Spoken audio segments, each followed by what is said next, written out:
show you now, getting on to the main topic of the presentation, interesting email examples, all that kind of thing.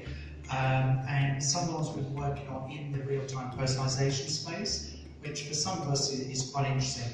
Just to mention up front, I'm not a technical guy, I'm more of a data person than technical. So if you've got data questions, hopefully I can answer them, but if you've got technical questions, sometimes I may refer back to base and answer those questions subsequently. So we've been working with one company to try and personalise their emails a little bit more effectively over time, and in that we've worked with other partners, other marketing partners to do that.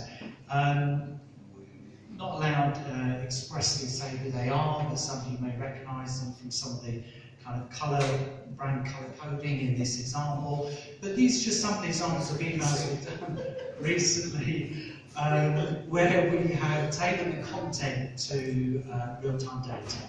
So here's a simple example of tailoring the content to the time of day. And in this example, the email hero image changes for the day from morning imagery, morning recipes, to midday recipes, to evening recipes. Very simple in concept, but as some of you, many of you will know, a bit of a challenge technically some of the time. And this is another example where we've again changed the hero image according to the weather of your location.